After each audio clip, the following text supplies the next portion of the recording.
Good morning everyone. कैसे हैं आप सब? निशा की पाठशाला में आप सबका स्वागत है। बच्चों, आज हम गुंजन हिंदी पाठमाला 3 का लेसन नंबर 1 उपवन के फूल पढ़ेंगे।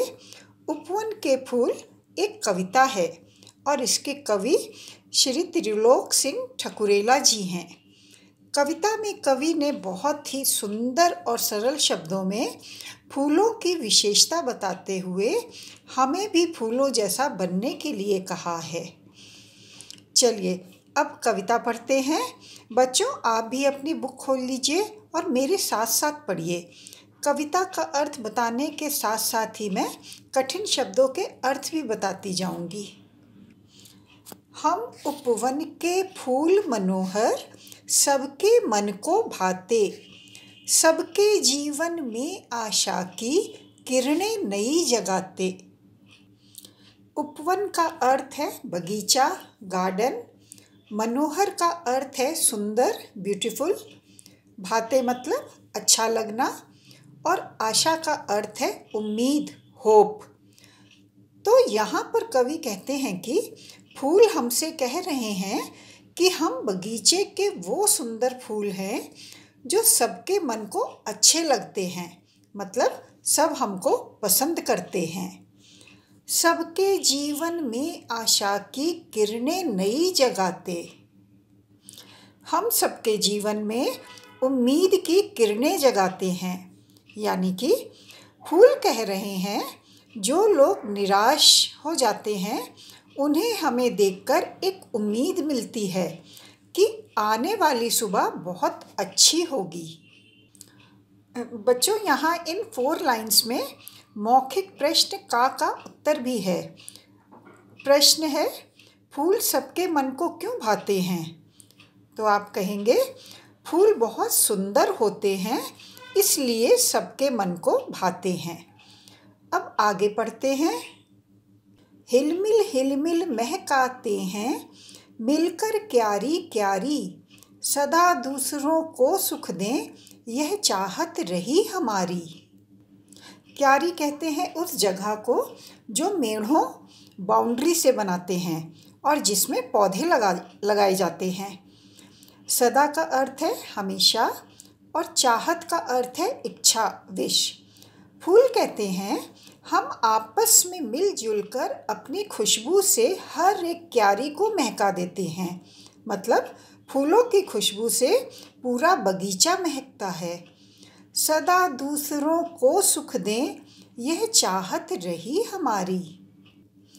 यहाँ पर फूल अपनी इच्छा, विश बताते हैं कि हमारी यही इच्छा है कि हम हमेशा दूसरों को सुख दें, सबको खुशियाँ दें।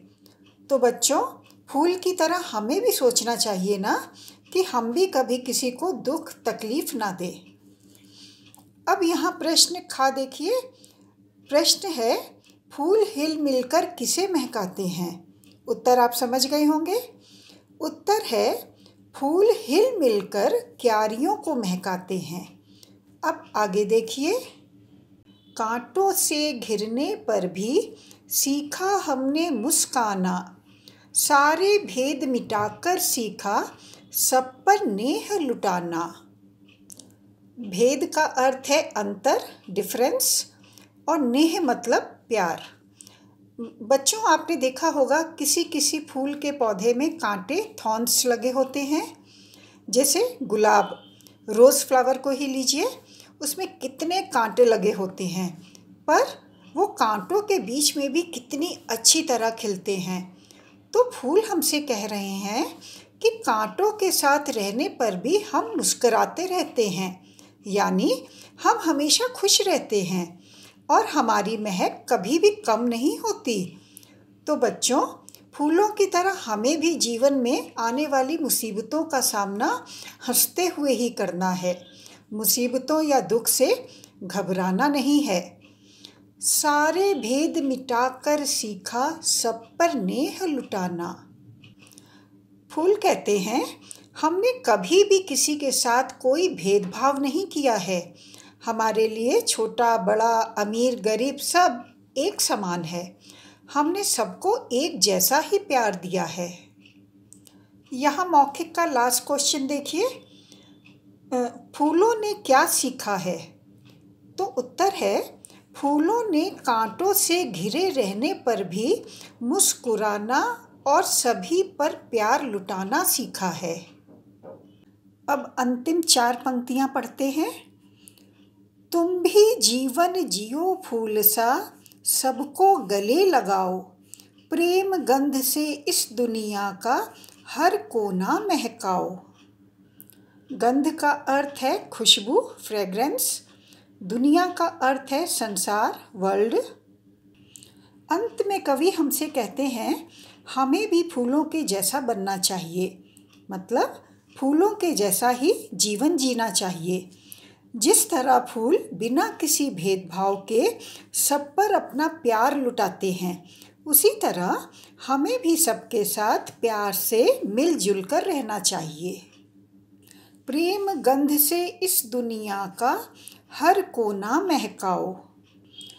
कवि कहते हैं कि सभी एक दूसरे के साथ प्रेम पूर्वक व्यवहार करें और इस प्यार की खुशबू से पूरे संसार का कोना कोना महक उठे। कहने का मतलब है कि सबके दिलों में प्यार हो और हम प्यार और शांति के साथ रहें। तो बच्चों, देखा आपने कितनी सुंदर कविता है। अब आप इस कविता को याद कर लीजिए। इस कविता से हमें क्या संदेश मिलता है? इस कविता से हमें यह संदेश मिलता है कि हमें भी फूलों की तरह हर स्थिति, सिचुएशन में खुश रहना चाहिए। जीवन में आने वाली कठिनाइयों का सामना हंसते हुए करना चाहिए और हमें बिना किसी भेदभाव के सबके साथ मिलजुल कर प्यार से रहना चाहिए। उम्मीद करती हूँ आपको कविता समझ में आ गई होगी। अगर वीडियो पसंद आया है तो लाइक, शेयर और सब्सक्राइब कर दीजिए। आप सब खुश रहिए, अपना ध्यान रखिए। अब हम एक नए वीडियो के साथ जल्दी ही मिलेंगे। तब तक के लिए बाय एंड थैंक यू।